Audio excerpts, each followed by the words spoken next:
ನಮಸ್ತೆ. ಕರಿಯರ್ ಉತ್ಸವ ವಿಶೇಷ ಕಾರ್ಯಕ್ರಮಕ್ಕೆ ಸ್ವಾಗತ. ನಾನು ಅರ್ಪಿತಾ. ಈಗ PUCಗೆ ಸೇರ್ಕೊಂಡ್ಬಿಟ್ಟಿರ್ತೀರಾ, ಒಂದು ಕೋರ್ಸ್ ಅಂತ ತಗೊಂಡಿರ್ತೀರಾ. ಆದರೆ ಈಗ PU ಮುಗಿದ್ಮೇಲೆ ನೆಕ್ಸ್ಟ್ ಏನು ಮಾಡಬೇಕು, ಯಾವ್ದು ಇವಾಗ ಕರಿಯರ್ ಓರಿಯೆಂಟೆಡ್ ಆಗಿದೆ ಕೋರ್ಸ್ಗಳು, ಯಾವುದು ನಮಗೆ ಬಹಳ ಬೆನಿಫಿಟ್ ಕೊಡುತ್ತೆ, ಈಗ ಲೇಟೆಸ್ಟ್ ಟ್ರೆಂಡಿಂಗ್ ಅಲ್ಲಿರುವಂತಹ ಕೋರ್ಸಸ್ ಯಾವುದು, ಈ ರೀತಿ ಒಂದಷ್ಟು ಕನ್ಫ್ಯೂಷನ್ ಅಂತೂ ಇದ್ದೇ ಇರುತ್ತೆ, ಸ್ಪೆಷಲಿ ಸೆಕೆಂಡ್ PU ಮಕ್ಕಳಿಗೆ. ಸೊ ಅದು ಮುಗಿದ್ಮೇಲೆ PUC ಆದ್ಮೇಲೆ ಏನು ಮಾಡಬೇಕು ಅನ್ನೋ ನಿಮ್ಮ ಕನ್ಫ್ಯೂಷನ್ಗೆ ಒಂದು ಸೊಲ್ಯೂಷನ್ ಅಂತ ಹೇಳ್ಬೋದು ಈ ಕರಿಯರ್ ಉತ್ಸವ. ಹಾಗಾದ್ರೆ ಈ ಕರಿಯರ್ ಉತ್ಸವ ಅಂದ್ರೆ ಏನು, ಇದು ಯಾವಾಗ್ಲಿಂದ ಇದೆ, ಇದು ಯಾರಿಗೆಲ್ಲ ಬೆನಿಫಿಟ್ ಆಗುತ್ತೆ, ಇದ್ರ ಬಗ್ಗೆ ಎಲ್ಲ ನಾವು ಡೀಟೇಲ್ ಆಗಿ ಇವತ್ತು ತಿಳ್ಕೊಳ್ತಾ ಹೋಗೋಣ. ಇದ್ರ ಬಗ್ಗೆ ಮಾತನಾಡೋದಕ್ಕೆ ಇವತ್ತು ನಮ್ಮ ಜೊತೆ 3 ಗೆಸ್ಟ್ಗಳು ಜಾಯ್ನ್ ಆಗ್ತಿದ್ದಾರೆ. ಒಬ್ಬೊಬ್ಬರಾಗೆ ನಾನು ವೆಲ್ಕಮ್ ಮಾಡ್ತಾ ಹೋಗ್ತೀನಿ. ಮೊದಲನೇದಾಗಿ ನಿತಿನ್ ಭಟ್, ಕರಿಯರ್ ಉತ್ಸವ ಆರ್ಗನೈಸಿಂಗ್ ಟೀಮ್ ಅವರು. ಮೊದಲನೇದಾಗಿ ಅವರನ್ನ ಕಾರ್ಯಕ್ರಮಕ್ಕೆ ಸ್ವಾಗತ ಮಾಡ್ತೀನಿ. ನಮಸ್ತೆ ಸರ್, ಸ್ವಾಗತ. ನಿನ್ನ doctor Prashant Kumar, professor in biotechnology and director of marketing and admissions, Saptagiri MPS university. ನಿಮಗೂ ಸಹ ವೆಲ್ಕಮ್ ಸರ್. ಇನ್ನು ಮತ್ತೊಬ್ಬರು ಗೆಸ್ಟ್ ನಮ್ಮ ಜೊತೆ ಇದ್ದಾರೆ, doctor Sushruta, associate dean school of engineering, RV university. ನಿಮಗೂ ಸಹ ವೆಲ್ಕಮ್ ಸರ್. ಮೊದಲನೇದಾಗಿ ನಿಮ್ಮಿಂದಾನೇ ಶುರು ಮಾಡ್ತೀನಿ. ಹೆಸರೇನೋ ಕೇಳಕ್ ಚೆನ್ನಾಗಿದೆ, ಕರಿಯರ್ ಉತ್ಸವ ಅಂತ. ಹೀಗಂದ್ರೆ ಏನು, ಇದು ಯಾವಾಗಿಂದ ಶುರುವಾಗಿದೆ, ಎಷ್ಟು ವರ್ಷದಿಂದ ನಡೆಸ್ತಾ ಇದ್ದೀರಾ, ಈಗ ಯಾವಾಗಿದೆ ಈ ಇವೆಂಟು? ಸೆಕೆಂಡ್ PUC ಮಕ್ಕಳಿಗೆ ಯಾವುದೋ ಒಂದು ಕೋರ್ಸ್ ತೊಗೊಂಡಿರ್ತಾರೆ, ಹ್ಯುಮ್ಯಾನಿಟೀಸ್, ಆರ್ಟ್ಸ್ ಅಂತ ಹೇಳ್ತೀವಿ, ಆರ್ಟ್ಸ್ ಅಥವಾ ಕಾಮರ್ಸ್ ಅಥವಾ ಸೈನ್ಸ್ ತೊಗೊಂಡಿರ್ತಾರೆ. ಅದಾದಮೇಲೆ ಏನು ಮಾಡಬೇಕು, ಹಲವಾರು ಆಪ್ಷನ್ಸ್ಗಳು ಕಾಣಿಸ್ತವೆ. ಇದೆಲ್ಲ ಆಪ್ಷನ್ಸ್ಗಳಿದ್ದಾಗ ಆ ಕನ್ಫ್ಯೂಷನ್ ಕ್ರಿಯೇಟ್ ಆಗ್ತಾ ಹೋಗುತ್ತೆ. ಜನರಲಿ ಏನಾಗುತ್ತೆ ಅಂತ ಹೇಳಿದರೆ, ನಿಮಗೆ ಎರಡು ಆಪ್ಷನ್ ಕೊಟ್ಟಾಗ ಎರಡರಲ್ಲಿ ಒಂದು ಚೂಸ್ ಮಾಡೋದು ಸುಲಭ. ಬಟ್ ಏನಾಗುತ್ತೆ ಅಂತ ಹೇಳಿದರೆ, ನಿಮಗೆ ಹಲವಾರು ಆಪ್ಷನ್ಸ್ ಇದ್ದಾಗ, ಆರ್ಟ್ಸಲ್ಲಿ ಹಲವಾರು ಆಪ್ಷನ್, ಲಿಬರಲ್ ಆರ್ಟ್ಸಲ್ಲಿ ಹಲವಾರು ಆಪ್ಷನ್ಸ್, ಕಾಮರ್ಸಲ್ಲಿ ತುಂಬ ಆಪ್ಷನ್ಸ್ ಇದ್ದಾವೆ, ಸೈನ್ಸಲ್ಲಿ ಇಂಜಿನಿಯರಿಂಗ್ ಮತ್ತು ಡಾಕ್ಟರ್ ಮಾತ್ರ ಅಲ್ಲದಲ್ಲೇ ಹಲವಾರು ಆಪ್ಷನ್ಸ್ಗಳಿದ್ದಾಗ ಕನ್ಫ್ಯೂಷನ್ಸ್ಗಳು ಜಾಸ್ತಿ ಆಗ್ತಾ ಹೋಗ್ತವೆ. ಕನ್ಫ್ಯೂಷನ್ಸನ್ನು ದೂರ ಮಾಡೋದಕ್ಕೆ ಈ ಕರಿಯರ್ ಉತ್ಸವ ಅಂತ ಒಂದು 2 ದಿನದ ಈವೆಂಟನ್ನು ನಾವು ಆರ್ಗನೈಸ್ ಮಾಡ್ತೀವಿ. CA ಶ್ರೀಪಾಲ್ ಜೈನ್ ಅನ್ನೋರು ಈ ಈವೆಂಟನ್ನು ಶುರು ಮಾಡೋದಕ್ಕೆ main source. He is the founder of the team event called as career Utsav. ಈ ಕರಿಯರ್ ಉತ್ಸವ್ ಶುರು ಆಗಿದ್ದು 2013 this is the 12th year of the event that is happening. 2 ದಿನದ ಈವೆಂಟಲ್ಲಿ ಸೆಕೆಂಡ್ PUC ಮಕ್ಕಳು ಯಾರ್ಯಾರು ಬರ್ತಾರೋ ಕನ್ಫ್ಯೂಷನ್ಸ್ ಅಬೌಟ್ ಕರಿಯರ್ ಅದನ್ನು ದೂರ ಮಾಡುವಂಥದ್ದು ಕರಿಯರ್ ಉತ್ಸವಿನ ಕೆಲಸ. So that is basically about career Utsav. Okay sir, ಈಗ ನೀವು ಹೇಳೋದಾದ್ರೆ ನೀವು ಅಸೋಸಿಯೇಟ್ ಆಗಿದ್ದೀರಾ ಇವ್ರ ಜೊತೆ, ಕರಿಯರ್ ಉತ್ಸವ ಅವ್ರ ಜೊತೆ. ಸೊ ಇದು ಕಾಲೇಜ್ಗಳಿಗೆ ಯಾವ ರೀತಿ ಬೆನಿಫಿಟ್ ಕೊಡುತ್ತೆ, ಹೇಗೆ ಅಂತ? ಸಪ್ತಗಿರಿ NPS ಯೂನಿವರ್ಸಿಟಿ ಮತ್ತು ಸಪ್ತಗಿರಿ ಕಾಲೇಜ್ ಆಫ್ ಇಂಜಿನಿಯರಿಂಗ್ ಮುಖಾಂತರ ನಾವು ಸರಿಸುಮಾರು 2014ರಿಂದ ಕರಿಯರ್ ಉತ್ಸವ ಜೊತೆಲಿ ಶ್ರೀಪಾಲ್ ಜೈನ್ ಅವರ ಜೊತೆಲಿ ನಾವು ಅಸೋಸಿಯೇಟ್ ಆಗಿದ್ದೇವೆ. ಏನು ಇದು ನಾವು ಉತ್ಸವ ಅಂತ ಕರಿತೀವಲ್ಲ, ಇಟ್ಸ್ ರಿಯಲ್ ಸೆಲೆಬ್ರೇಷನ್. ಸ್ಟೂಡೆಂಟ್ಸ್ಗೆ ಹೇಗಿರುತ್ತೆ ಅಂತ ಹೇಳಿದ್ರೆ, ಅಲ್ಲಿ ಬಂದರೆ ಅನೇಕ ಯೂನಿವರ್ಸಿಟಿಗಳು ಒಂದೇ ಪ್ಲ್ಯಾಟ್ಫಾರ್ಮಲ್ಲಿ ಸಿಗುವಂಥದ್ದು. ನಂತರ ಅವರಿಗೆ ಬೇಕಿರುವಂಥ ಕ್ಲಾರಿಟಿ ಇನ್ ಕರಿಯರ್, ಅವರಿಗೆ ಇರುವಂಥ ಅನೇಕ ಕನ್ಫ್ಯೂಷನ್ಸ್ ಏನಿರುತ್ತೆ ಆ ಕನ್ಫ್ಯೂಷನ್ನ ತೆಗೆದುಹಾಕಿ ಯಾವುದು ಅವರಿಗೆ ಒಳ್ಳೆಯದು ಮತ್ತು ಹೇಗೆ ಅವರು ಮುಂದಕ್ಕೆ ಜೀವನದಲ್ಲಿ ತಗೋಬೇಕಾಗುತ್ತೆ ಒಂದು ಕೆರಿಯರ್ನ, ಮತ್ತು ಅವರಿಗೆ ಬೇಕಿರುವಂಥ ಒಂದು ಸೈಕೋಮೆಟ್ರಿಕ್ ಟೆಸ್ಟ್ ರೀತಿಯಲ್ಲಿರ್ಬೋದು, ಅಥವಾ how to score good marks in exams, board exams ಇರ್ಬೋದು, ಅಥವಾ ಮಾಕ್ ಟೆಸ್ಟ್ ನೀಟ್ ಮತ್ತು CET JE ಅದರ ರಿಲೇಟೆಡ್ ಎಲ್ಲ ನಡೆಯೋದ್ರಿಂದ ಇದು ನಿಜವಾದ ಉತ್ಸವ ನಡೆಯುತ್ತೆ. ಅಲ್ಲಿ 2 ದಿನದ ಮಟ್ಟಿಗೆ ಏನು ಉತ್ಸವ ಅಂತ ನಾವು ಕರಿತೀವಿ, ಅದು ತುಂಬ ಆ್ಯಪ್ಟ್ ಇರುವಂಥ ಹೆಸರು ಅದಕ್ಕೆ. ಆ ಒಂದು ಸೆಲೆಬ್ರೇಷನ್ನ ಪ್ರತಿ ಹುಡುಗರು ಕೂಡ ಅಲ್ಲಿ ಅನುಭವಿಸ್ತಾರೆ ಅನ್ನೋದನ್ನ ಹೇಳೋದಕ್ಕೆ ಇಷ್ಟಪಡ್ತೀನಿ. ಸುಶ್ರುತಾ ಸರ್, ನಿಮ್ಮನ್ನು ಈಗ ಅದೇ ಕ್ವಶನ್ ನಾನು ಕೇಳಬೇಕು. ನೀವು ಯೂನಿವರ್ಸಿಟಿ ಪಾರ್ಟ್ನರ್ ಆಗಿದ್ದೀರಾ, ಸೊ ನಿಮ್ಮ ಎಕ್ಸ್ಪೀರಿಯನ್ಸ್ ಹೇಳೋದಾದ್ರೆ ಕರಿಯರ್ ಉತ್ಸವ ಜೊತೆ. ಕರಿಯರ್ ಉತ್ಸವಲ್ಲಿ ಏನಾಗುತ್ತೆ ಅಂತಂದರೆ, ನಮ್ಮ ಥರ ಒಂದು 30 ಸ್ಟಾಲ್ಸ್, 30 ಇದು ಕಾಲೇಜುಗಳೆಲ್ಲ ಇರುತ್ತೆ, ಯೂನಿವರ್ಸಿಟಿಗಳೆಲ್ಲ ಇರುತ್ತೆ. ಹುಡುಗರಿಗೆ ಏನಾಗುತ್ತೆ ಅಂತಂದರೆ, ಇಲ್ಲಿ ಯಾವ ಕಾಲೇಜಿಗೆ ಬಂದರೆ ಏನು ಕೊಡ್ತಾರೆ, ಯಾವ ಸ್ಪೆಷಲೈಸೇಷನ್ ಇರುತ್ತೆ, ಯಾವ ಥರ ಲ್ಯಾಬ್ಸ್ ಬಿಲ್ಡ್ ಮಾಡಿರ್ತಾರೆ, ಯಾವ್ಯಾವ ಥರ ಮೇಜರ್ಸ್ ಕೊಡ್ತಾರೆ, ಯಾವ ಥರ ಮೈನರ್ಸ್ ಕೊಡ್ತಾರೆ, ತಮ್ಮ ಗ್ರೋತ್ಗೆ ಯಾವ ಥರ ಇನ್ಸ್ಟಿಟ್ಯೂಟ್ ಹತ್ರ ಬಂದರೆ ಹೆಲ್ಪ್ ಆಗುತ್ತೆ ಅನ್ನೋದು ಒಂದು ಕ್ಲಾರಿಟಿ ಬರುತ್ತೆ. ಅದು ಒನ್ ಮಾತಾಡೋದ್ರಿಂದ, ಎಲ್ಲ ಸ್ಟಾಲ್ ಎಲ್ಲ ನಾವು ಇರೋದ್ರಿಂದ ಒನ್ ಮಾತಾಡೋದ್ರಿಂದ ಅವ್ರಿಗೆ ಪಕ್ಕ ಇಲ್ಲೂ ಬಂದಾಗ ಇದು ಸಿಕ್ಕತ್ತೆ ಅನ್ನೋದೊಂದು ಕ್ಲಾರಿಟಿ ಬಂದೇ ಬರುತ್ತೆ. ನಮ್ಮಲ್ಲಿ ಕೊಟ್ಟರೆ ಹೇಗೆ, ಬೇರೆ ಹತ್ರ ಇರೋದು ಹೇಗಿರುತ್ತೆ, ಅವೆಲ್ಲ ಫ್ಯಾಕಲ್ಟೀಸ್ ಇರ್ತಾರೆ, ಎಲ್ಲ ಟೀಮ್ಸ್ ಎಲ್ಲ ಇರುತ್ತಾರೆ. ಸೊ ಅದೆಲ್ಲ ತಿಳ್ಕೊಂಡು ಇಟ್ ಬಿ ಹೆಲ್ಪಿಂಗ್. ನಿತಿನ್ ಅವರೇ, ನೀವು ಹೇಳೋದಾದ್ರೆ ಈಗ 2 days ಈವೆಂಟ್ ಅಂತ ಹೇಳಿದ್ರಿ, ಯಾರೆಲ್ಲ ಬರ್ಬೋದು, ಸೊ ಸ್ಟೂಡೆಂಟ್ಸ್ ಬಂದ್ರೆ ಏನ್ ಬೆನಿಫಿಟ್ ಇರುತ್ತೆ ಅವರಿಗೆ ಅಂತ? ಒಂದು ಸ್ಟೂಡೆಂಟ್ ಒಳಗಡೆ ಬರಬೇಕಾದ್ರೆ ಆ ಹುಡುಗನ ಹತ್ರ ಅಥವಾ ಹುಡುಗಿ ಹತ್ರ ಒಂದು ಕರಿಯರ್ ಪಾಸ್ಪೋರ್ಟ್ ಅಂತ ನಾವೊಂದು ಕೊಟ್ಟಿರ್ತೀವಿ. ಆ ಕರಿಯರ್ ಪಾಸ್ಪೋರ್ಟಲ್ಲಿ ಏನೇನಿರುತ್ತೆ ಅಂತ ಹೇಳಿದ್ರೆ, ಕರಿಯರ್ ಆಫ್ಟರ್ +2 ಬುಕ್ಕಿಗೆ ಕೊಡುವಂಥ ಒಂದು ಕೂಪನ್ ಇರುತ್ತೆ. ಆ ಕೂಪನನ್ನು ಅಲ್ಲಿ ಹೋಗಿ ಕೊಟ್ಟರೆ ಅವರಿಗೆ ಕರಿಯರ್ ಆಫ್ಟರ್ +2 ಬುಕ್ ಅಂತ ಏನು ಹೇಳ್ತೀವಿ, this book is will be given to them. ಆ ಒಂದು ಸ್ಟಾಲಿಗೆ ಹೋದಾಗ ಕರಿಯರ್ ಆಫ್ಟರ್ +2 ಬುಕ್ ಅಂತ ಕೊಡ್ತೀವಿ. ಇದ್ರ ಬಗ್ಗೆ ನಾನು ಇನ್ನೂ ಡೀಟೇಲ್ ಆಗಿ ಮುಂದಿನ ಭಾಗದಲ್ಲಿ ಮಾತಾಡ್ತೀನಿ. ಬಟ್ ಕರಿಯರ್ ಆಫ್ಟರ್ +2 ಬುಕ್ಕನ್ನು ಒಂದು ಕೊಡ್ತೀವಿ. ಅದೇ ರೀತಿ ಒಂದು ಫ್ರೀ ಸೈಕೋಮೆಟ್ರಿಕ್ ಟೆಸ್ಟ್ ಅಂತ ಮಾಡ್ತೀವಿ. ಸೈಕೋಮೆಟ್ರಿಕ್ ಟೆಸ್ಟ್ ಅಂತ ಹೇಳಿದರೆ ಜನರಲಿ ನಮಗೆ ಏನೇನು ಮಾಡಬೇಕು ಅಂತ ಒಂದು ಇಂಟ್ರೆಸ್ಟ್ ಇರೋದು ಒಂದು ಕಡೆ ಆದರೆ, ನಮಗೆ ಆ ಇಂಟ್ರೆಸ್ಟ್ ಜೊತೆಗೆ ಆ ಆ್ಯಪ್ಟಿಟ್ಯೂಡ್ ಇದೆಯಾ ಅಥವಾ ಆ ಪರ್ಸನಾಲಿಟಿ ಇದೆಯಾ ಅಂತ ಹೇಳೋದಕ್ಕೆ ನಾವೊಂದು ಟೆಸ್ಟನ್ನು ನಾವು ಕಂಡಕ್ಟ್ ಮಾಡಬೇಕಾಗುತ್ತೆ. ಸೈಕೋಮೆಟ್ರಿಕ್ ಟೆಸ್ಟನ್ನು ನಾವು ಕಂಡಕ್ಟ್ ಮಾಡ್ತೀವಿ. ಆ ಸೈಕೋಮೆಟ್ರಿಕ್ ಟೆಸ್ಟ್ ವರ್ತ್ ಇರುವಂಥದ್ದು ಅರೌಂಡ್ 3,000ದಿಂದ 4,000 ರೂಪಾಯಿ ಇರುತ್ತೆ. ಆ ಕಂಪ್ಲೀಟ್ ಟೆಸ್ಟನ್ನು ಆ ಕರಿಯರ್ ಉತ್ಸವಕ್ಕೆ ಮಕ್ಕಳು ಬಂದಾಗ ಅವರಿಗೆ ಅದು ಫ್ರೀ ಆಗಿ ಸಿಗುವಂಥದ್ದು ಒಂದು main take away for the student. ಅದ್ರ ಜೊತೆಗೆ ದೇರ್ ಆರ್ ಹಲವಾರು ಸೆಮಿನಾರ್ಸ್ ಆಗ್ತಾ ಇರ್ತವೆ ಒಟ್ಟೊಟ್ಟಿಗೆ. There are more than 15 seminars about engineering as a career. ಏನು what are the different streams, ಆ ಇಂಜಿನಿಯರಿಂಗ್ ಸ್ಟ್ರೀಮ್ಸ್ಗಳಲ್ಲಿ ಹೋದಾಗ what are the different benefits, ಯಾವ ಕಂಪನಿಗಳು ಬಂದ್ಬಿಟ್ಟು ಹೈಯರ್ ಮಾಡ್ತಾರೆ. ಅದೇ ರೀತಿ ಡಾಕ್ಟರ್ ಆಗಬೇಕಂತ ಇದ್ದರೆ ಮೆಡಿಕಲ್ ಫೀಲ್ಡಲ್ಲಿ ಮೆಡಿಕಲ್ ಎಕ್ಸ್ಪರ್ಟ್ಸ್ ಬಂದುಬಿಟ್ಟು ಮಕ್ಕಳ ಹತ್ರ ಮಾತಾಡ್ತಾರೆ. ಅದರಲ್ಲಿ ಏನೇನು ಆಗು ಹೋಗುಗಳು ಆಗ್ತಾ ಇದ್ದಾವೆ, what are the benefits, how can the student B guided towards different branches of medicine after they complete MBBS ಇರ್ಬೋದು. ಅಥವಾ ಲಿಬರಲ್ ಆರ್ಟ್ಸಲ್ಲಿ ಅಥವಾ ಆಫ್ ಬೀಟ್ ಕರಿಯರ್ಸ್, ಯಾರಿಗೋ ಒಬ್ಬನಿಗೆ ಸ್ಟ್ಯಾಂಡಪ್ ಕಾಮಿಡಿಯನ್ ಆಗಬೇಕು ಅಂತ ಇರುತ್ತೆ, ಅಥವಾ ಲಿಬರಲ್ ಆರ್ಟ್ಸಲ್ಲಿ ಮ್ಯೂಸಿಷಿಯನ್ ಆಗಬೇಕು ಅಂತ ಹೇಳ್ತಾರೆ. ಅದಕ್ಕೆ ಗೈಡ್ ಮಾಡೋದಕ್ಕೆ ಹಲವಾರು ಎಕ್ಸ್ಪರ್ಟ್ಸ್ ಅಲ್ಲಿ ಬಂದಿರ್ತಾರೆ. ಅಗೇನ್ ಕರಿಯರ್ ಉತ್ಸವ ಅಂತ ಹೇಳಿದ್ರೆ ಇದು ಒಂದು ಉತ್ಸವಕ್ಕೆ ಬೇರೆ ಬೇರೆ ಜನ ಬಂದಿರ್ತಾರೆ, ಮಕ್ಕಳು ಬರ್ತಾರೆ. ಮಕ್ಕಳ ಕನ್ಫ್ಯೂಷನ್ಸ್, ಕರಿಯರ್ ಕನ್ಫ್ಯೂಷನ್ಸ್ ಏನಿರುತ್ತೆ ಅದೆಲ್ಲ ಕ್ಲಾರಿಫೈ ಆಗ್ತಾ ಹೋಗುತ್ತೆ. ಸೊ ನಾನು ಹೇಳಿದ್ರಲ್ಲಿ ವೆರಿ ಫ್ಯೂ, ಅಲ್ಲಿ ಬಂದಾಗ ದೇರ್ ಆರ್ ಮಚ್ ಮೋರ್, ಅಂದರೆ ಮೆನಿ ಮೋರ್ ಯೂನಿವರ್ಸಿಟೀಸ್. ಒಂದು 30 ಸುಶ್ರುತಾ ಸರ್ ಹೇಳ್ತಾ ಇದ್ರು ಆವಾಗಲೇ, ಒಂದು 50+ ಕಾಲೇಜಸ್ಗಳಿರ್ತವೆ, ಬೇರೆ ಬೇರೆ ಡೊಮೇನಿಂದ ಕಾಲೇಜಸ್ಗಳಿರ್ತವೆ. ಒಂದು 6+ ಯೂನಿವರ್ಸಿಟೀಸ್ ಇದ್ದಾವೆ. ಯೂನಿವರ್ಸಿಟೀಸಿಗೆ ಬಂದಾಗ ಅಥವಾ ಕಾಲೇಜಸ್ ಸ್ಟಾಲಲ್ಲಿ ಬಂದಾಗ ಮಕ್ಕಳಿಗೆ ಒಂದು ಏನೇನು ವಿಷಯ ಬೇಕೋ, ಅವ್ರ ಹತ್ರ ಏನೇನು ಕನ್ಫ್ಯೂಷನ್ ಇದೆಯೋ, ಏನೇನು ಡೌಟ್ಸ್ ಇದೆಯೋ ಅದನ್ನೆಲ್ಲ ಕೇಳ್ತಾ ಹೋಗ್ತಾರೆ. ಅಗೇನ್ ಕರಿಯರ್ ಕನ್ಫ್ಯೂಷನನ್ನು ದೂರ ಮಾಡೋದಕ್ಕೆ ಕರಿಯರ್ ಉತ್ಸವ. ನೀವು 2 ಆ್ಯಂಗಲಲ್ಲಿ ನೀವು ಹೇಳ್ಬೋದು, ಒಂದು ಪೇರೆಂಟ್ಸ್ ಆ್ಯಂಗಲಲ್ಲಿ, ಒಂದು ನೀವು ಅಸೋಸಿಯೇಟ್ ಪಾರ್ಟ್ನರ್, 2 ಆ್ಯಂಗಲಲ್ಲಿ.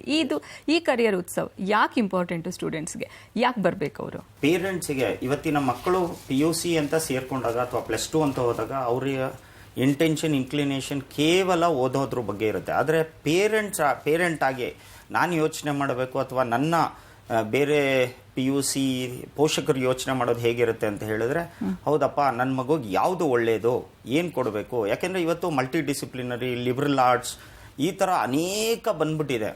ಅದರಲ್ಲಿ ಯಾವುದನ್ನು ತಗೋಬೇಕು? ಇವತ್ತು ಕೇವಲ ಮೆಡಿಕಲ್ ಅಥವಾ ಇಂಜಿನಿಯರಿಂಗ್ ಎರಡೇ ಉಳಿದಿಲ್ಲ. ಇವತ್ತು ಮಲ್ಟಿ ಡಿಸಿಪ್ಲಿನರಿ ಎಜುಕೇಷನ್, ಟ್ರಾನ್ಸ್ ಡಿಸಿಪ್ಲಿನರಿ ಎಜುಕೇಷನ್, ಅಂದರೆ ವಿಧವಾದಂತಹ ಬೇರೆ ಬೇರೆ ಕೋರ್ಸ್. ಈಗ ನಾವು ಓದಬೇಕಾದ್ರೆ ಕೇವಲ ಒಬ್ಬ ಸೈನ್ಸ್ ವಿದ್ಯಾರ್ಥಿ ಸೈನ್ಸ್ನೇ ಓದಬೇಕಿತ್ತು, ಬಯಾಲಜಿ ಅಥವಾ ಫಿಸಿಕ್ಸ್, ಕೆಮಿಸ್ಟ್ರಿ. ಆದರೆ ಇವತ್ತಿನ ಹುಡುಗ ಅವನು ಲಾ ತಗೋಬೋದು ಸೈನ್ಸ್ ಜೊತೆಲಿ, ಕಾಮರ್ಸ್ ತಗೋಬೋದು ಸೈನ್ಸ್ ಜೊತೆಲಿ, ಅಥವಾ ಒಂದು ಲಿಬರಲ್ ಆರ್ಟ್ಸ್ ರಿಲೇಟೆಡಲ್ಲಿ ಒಂದು ಪರ್ಫಾರ್ಮಿಂಗ್ ಆರ್ಟ್ಸ್ನ ತಗೋಬೋದು. ಹಾಗಾಗಿ ಪೇರೆಂಟ್ಸ್ಗೂ ಕೂಡ ಇವತ್ತು ಕನ್ಫ್ಯೂಷನ್ ಇದೆ. ಅದಕ್ಕೆ ಆಗಲೇ ನಾನು ಹೇಳಿದಾಗೆ ಒಂದು ಕ್ಲಾರಿಟಿ ಬೇಕು. ಯಾರಿಗೆ ಕ್ಲಾರಿಟಿ ಬೇಕು? ಕೇವಲ ಹುಡುಗರಿಗಲ್ಲ, ಇದು ಪೋಷಕರಿಗೂ ಸಹ ಕ್ಲಾರಿಟಿ ಬೇಕಾಗಿರೋಂಥ ಸಮಯ. ಹಾಗಾಗಿ ನಮ್ಮ ಈ ಅಕಾಡೆಮಿಕ್ ಇಯರ್ ಅಂತ ನಾವೇನು ಕರಿತೀವಿ, ಈ ಅಕಾಡೆಮಿಕ್ ಇಯರಲ್ಲಿ ಮೊದಲು ಬರುವಂಥ ಒಂದು ಕೆರಿಯರ್ ಎಕ್ಸ್ಪೋ ಅಂತ ಹೇಳಿದ್ರೆ ಇದು ಕೆರಿಯರ್ ಉತ್ಸವ. ಹಾಗಾಗಿ ಪ್ರತಿ ಹುಡುಗ ಅಥವಾ ಅಂದರೆ ವಿದ್ಯಾರ್ಥಿ ಮತ್ತು ಅವರ ಪೋಷಕರು ಈ ಒಂದು ಜಾಗಕ್ಕೆ ಬಂದರೆ, ಕೆರಿಯರ್ ಉತ್ಸವಕ್ಕೆ ಬಂದರೆ ಖಂಡಿತವಾಗಿ ಈಗೇನು ಸಪ್ತಗಿರಿ NPS ಯೂನಿವರ್ಸಿಟಿ ಇರ್ಬೋದು ಅಥವಾ ಬೇರೆ ನಮ್ಮಂಥ ಅನೇಕ ಯೂನಿವರ್ಸಿಟಿಗಳು, ಒಂದು 14-15 ಯೂನಿವರ್ಸಿಟಿ ಸಿಗುತ್ತೆ ತಮಗೆ ಅಲ್ಲಿ ಯೂನಿವರ್ಸಿಟಿ ಪೆವಿಲಿಯನ್ನಲ್ಲಿ. ಹಾಗೂ ಸರಿಸುಮಾರು ಒಂದು 40-45 ಕಾಲೇಜುಗಳು ಸಿಗುತ್ತೆ. ಹಾಗಾಗಿ ಎಲ್ಲವುದು ಒಂದೇ ಸೂರಿನ ಅಡಿಯಲ್ಲಿ ಇರೋದ್ರಿಂದ ನಿಮಗೆ ಬಂದಾಗ ಪ್ರತಿಯೊಬ್ಬರಿಗೂ ಕೂಡ ಅವರಿಗೆ ಬೇಕಿರುವಂಥ ಸ್ಟಾಲಿಗೆ ಹೋಗ್ಬೋದು, ನೋಡ್ಬೋದು. ಮತ್ತು ಅವರೇನು ಈಗ ನನ್ನ ಸ್ನೇಹಿತರು ಹೇಳಿದ್ರು ಕೆರಿಯರ್ ಪಾಸ್ಪೋರ್ಟ್ ಅಂತ ಏನು ಸಿಗುತ್ತೆ, ಅದರಲ್ಲಿ ಎಷ್ಟು ಸ್ಟಾಲ್ ವಿಸಿಟ್ ಮಾಡಿದ್ದೀವಿ, ಅದರ ಕ್ಲಾರಿಟಿ ಏನು ಅನ್ನೋದನ್ನು ಅವರು ಅಲ್ಲಿ ಸ್ಟ್ಯಾಂಪಿಂಗ್ ಮಾಡಿಸ್ಕೊಂಡಾಗ ಅವರಿಗೆ ಗೊತ್ತಾಗ್ತಾ ಹೋಗುತ್ತೆ. ಒಂದು ಯಾವುದೋ ಒಂದು ಕನ್ಫ್ಯೂಷನ್ ಇದೆ ಅಂದರೆ ಅದರಲ್ಲಿ ಹೇಗೆ ಬೆಣ್ಣೆಯಲ್ಲಿ ಒಂದು ಕೂದಲು ತೆಗಿತೀವಿ ಆ ರೀತಿಯಾಗಿ ಒಂದೊಂದು ಕ್ಲಾರಿಟಿ ಸಿಗ್ತಾ ಹೋಗುತ್ತೆ ಅನ್ನೋದನ್ನ ಹೇಳ್ಬೋದು. ಓಕೆ ಸರ್, ಇವಾಗ ನೀವು ಹೇಳೋದಾದ್ರೆ ಈಗ ಅವರು ಕೇವಲ ಮೆಡಿಕಲ್ ಮತ್ತೆ ಇಂಜಿನಿಯರಿಂಗ್ ಅಷ್ಟೇ ಆಪ್ಷನ್ಸ್ ಅಲ್ಲ, ಬೇರೆ ಬೇರೆ ಹೊಸ ಆಪ್ಷನ್ಸ್ ಇದೆ, ಬೇರೆ ಬೇರೆ ಈಗ ಕಾಮರ್ಸ್ ತಗೊಂಡವ್ರಿಗೂ ಬೇರೆ ಆಪ್ಷನ್ಸ್ ಇದೆ, ಸೈನ್ಸ್ ತಗೊಂಡವ್ರಿಗೂ ಬೇರೆ ಆಪ್ಷನ್ಸ್ ಇದೆ ಅಂತ ಹೇಳ್ತಿದ್ರು. ಹಾಗಾದ್ರೆ ಈಗ ಹೊಸ ಹೊಸ ಕೋರ್ಸಸ್ ಯಾವ್ದಿದೆ, ಹೊಸ ಹೊಸ ಆಪ್ಷನ್ಸ್ ಏನಿದೆ, ಈಗ ಈಗಿನ ವರ್ಡ್ ಹೇಳೋದಾದ್ರೆ ಟ್ರೆಂಡಿ ಕೋರ್ಸಸ್ ಯಾವ್ದಿದೆ? ಕೆರಿಯರ್ ಉತ್ಸವಲ್ಲಿ ಫಸ್ಟ್ ಏನು ಮಾಡ್ತಾರೆ ಅಂದರೆ ಸ್ಟಾಲ್ಸ್ ಇರುತ್ತೆ.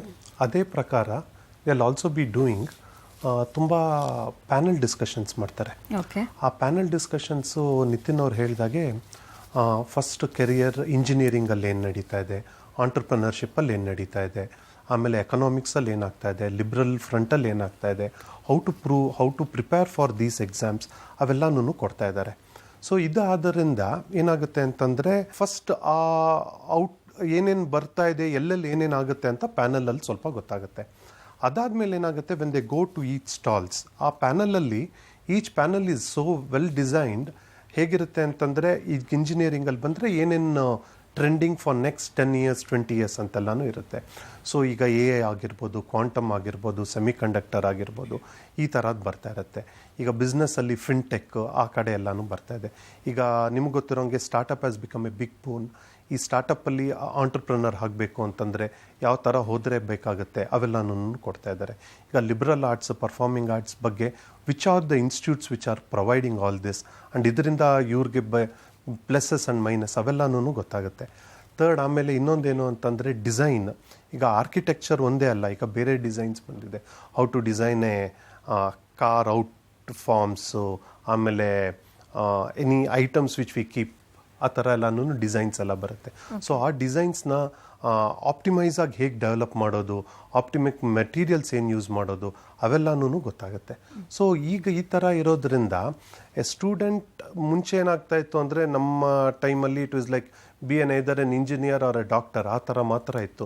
ಈಗ now they can become a designer, influencer ಆಗಬೇಕು ಅಂತಂದರೆ ಹೇಗೆ, ಎಲ್ಲದಕ್ಕೂ there are some sessions kept for that, for everything.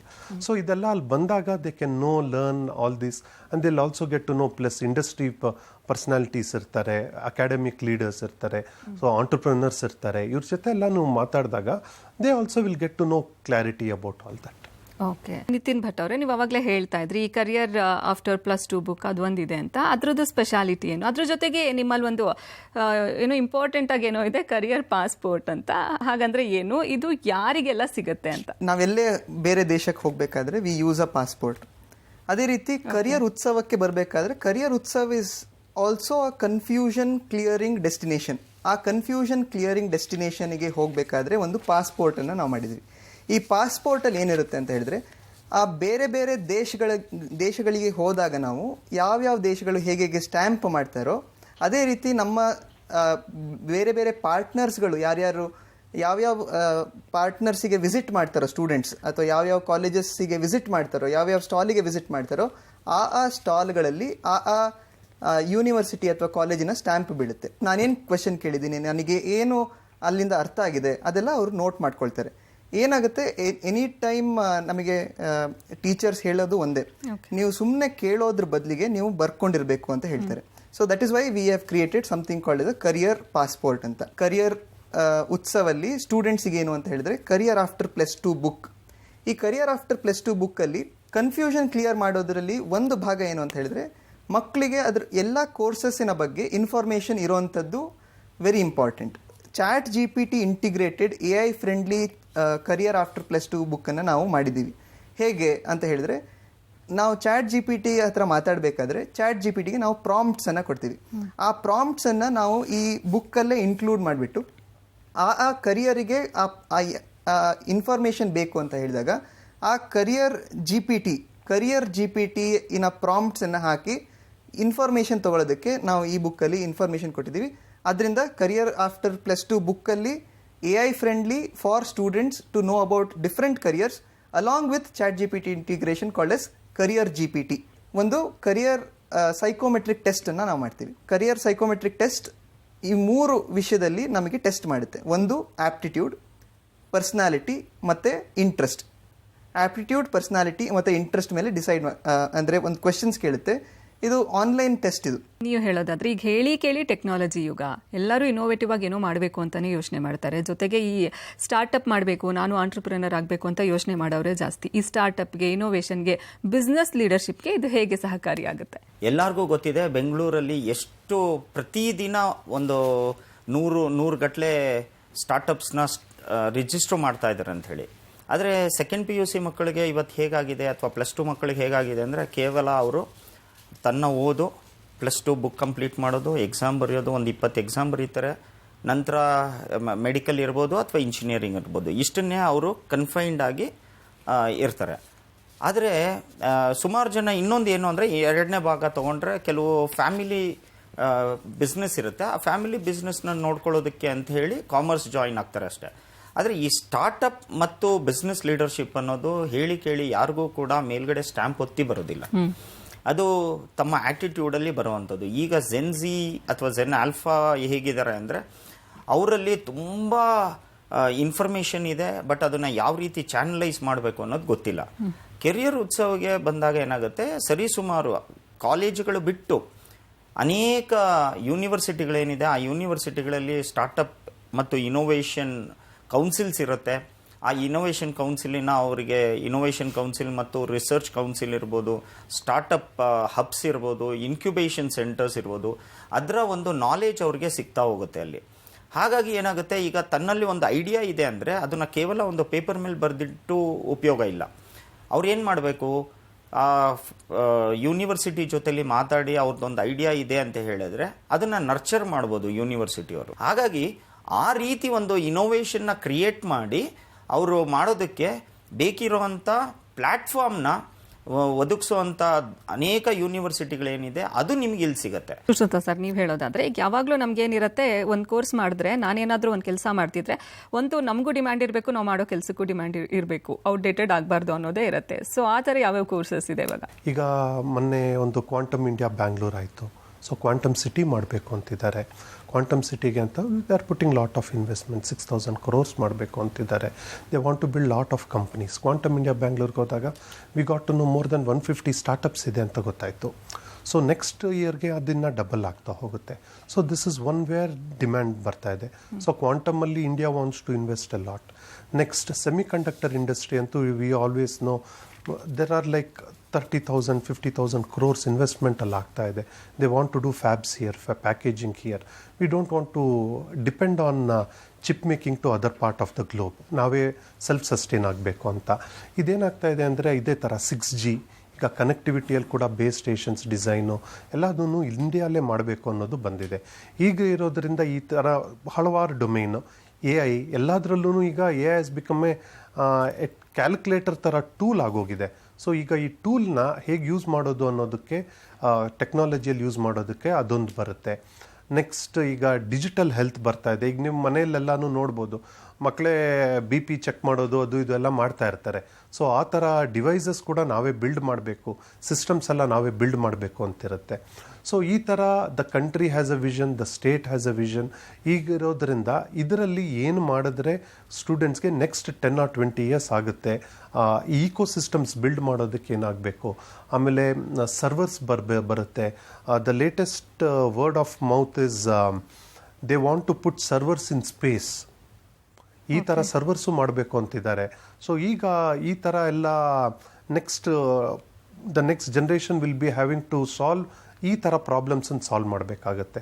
So this is what the next future engineers are the next generation students have the challenges they have in hand. Okay, ಕೊನೆಯದಾಗಿ ಏನು ಹೇಳ್ತೀರಾ? ಮತ್ತೆ event ಯಾವತ್ತು ನಡೀತಿದೆ, ಎಲ್ಲಿ ನಡೀತಿದೆ, entry fee ಏನಾರು ಇದೆಯಾ ಅದ್ರ ಬಗ್ಗೆ ಹೇಳೋದಾದ್ರೆ? ಆಲ್ರೆಡಿ 3 ಜಾಗದಲ್ಲಿ ಆಲ್ರೆಡಿ ನಡೆದಿದೆ. ಒಂದು December 7th ಮೈಸೂರಲ್ಲಿ ಆಯಿತು. ಅದೇ ರೀತಿ ತುಮಕೂರಲ್ಲಿ ಡಿಸೆಂಬರ್ 10ನೇ ತಾರೀಕು ಆಯಿತು. ಅದೇ ರೀತಿ ಹುಬ್ಳಿಲಿ ನಿನ್ನೆ ಅಂದರೆ December 13ನೇ ತಾರೀಕು ಆಯಿತು. ಈಗ ನೆಕ್ಸ್ಟ್ ಬರ್ತಿರೋಂಥ ಬೆಂಗಳೂರಿನ ಇವೆಂಟ್ December 20 ಮತ್ತು 21 ಇದು ಎಲ್ಲಾಗುತ್ತೆ ಅಂತ ಹೇಳಿದ್ರೆ, ಪ್ಯಾಲೇಸ್ ಗ್ರೌಂಡ್ಸಿನ ಪ್ರಿನ್ಸೆಸ್ ಶ್ರೈನ್ ಪೆವಿಲಿಯನಲ್ಲಿ ಆಗುವಂಥ ಒಂದು ಕಾರ್ಯಕ್ರಮ, 2 ದಿನದ ಕಾರ್ಯಕ್ರಮ, December 20 ಮತ್ತು 21. ಇದಕ್ಕೆ ಏನಾದರೂ ಎಂಟ್ರಿ ಫ್ರೀ ಇದೆಯಾ? ಡೆಫಿನೆಟ್ಲಿ ಇಲ್ಲ. It is a completely free of cost event. Students ಆಗಿರ್ಬೋದು ಅಥವಾ ಪೇರೆಂಟ್ಸ್ ಆಗಿರ್ಬೋದು, ಯಾರಿಗೆ ಆದರೂ there is no entry fee, completely free of cost. This is a event for all the parents and students of grade 12 ಹಾಗೆ second PUC ಮಕ್ಕಳಿಗೆ.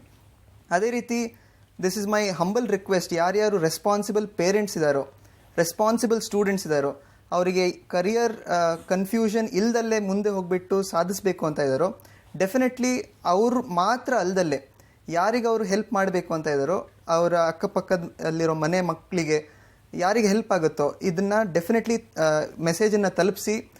ಇದನ್ನು register ಮಾಡೋದಕ್ಕೆ ನಿಮಗೆ ನಂಬರ್ ಕಾಣ್ತಿರ್ಬೋದು, ಅದಕ್ಕೆ ಮಿಸ್ ಕಾಲ್ ಮಾತ್ರ ಕೊಟ್ಟರೆ ಸಾಕು. ಮಿಸ್ ಕಾಲ್ ಮಾತ್ರ ಕೊಟ್ಟರೆ ನಿಮ್ಮ ಹೆಸರು ಮತ್ತು ನಿಮ್ಮ ರಿಜಿಸ್ಟ್ರೇಷನ್ ಕಂಪ್ಲೀಟ್ ಆಗೋಗುತ್ತೆ. ನೀವು ಅಲ್ಲಿ ಕೌಂಟ್ರಿಗೆ ಬಂದುಬಿಟ್ಟು ಕರಿಯರ್ ಪಾಸ್ಪೋರ್ಟ್ ತೊಗೊಳ್ಳೋದು ಮಾತ್ರ ನಿಮ್ಮ ಕೆಲಸ ಆಗಿರುತ್ತೆ. ಸೊ ಮರೀದೇ ರಿಜಿಸ್ಟರ್ ಮಾಡ್ಕೊಳ್ಳಿ. ಇನ್ನು 7 ದಿನ ಇದೆ ಇವೆಂಟಿಗೆ. ಸೊ 20 ಮತ್ತು 21 ಡಿಸೆಂಬರಿಗೆ 2 ದಿನ princess shrine pavilion of palace grounds ಬೆಂಗಳೂರಲ್ಲಿ ನಡೆಯುವಂಥ ಇವೆಂಟ್. ಓಕೆ, ಇಷ್ಟೊತ್ತು ನಮ್ಮ ಜೊತೆ ಇದ್ದು ಈ ಕರಿಯರ್ ಉತ್ಸವ ಕುರಿತಾಗಿ ಸಾಕಷ್ಟು ಮಾಹಿತಿಯನ್ನು ಹಂಚ್ಕೊಂಡ್ರಿ. ಥ್ಯಾಂಕ್ ಯು ಸೋ ಮಚ್ ನಿಮಗೆ. Thank you. ಇನ್ನು ಕರಿಯರ್ ಉತ್ಸವ ಬಗ್ಗೆ ನಿಮಗೂ ಸಹ ಹೆಚ್ಚಿನ ಮಾಹಿತಿ ಬೇಕು ಅಂದರೆ ಅಡ್ರೆಸ್ ಕಾರ್ಡ್ ಹೇಗಿದೆ.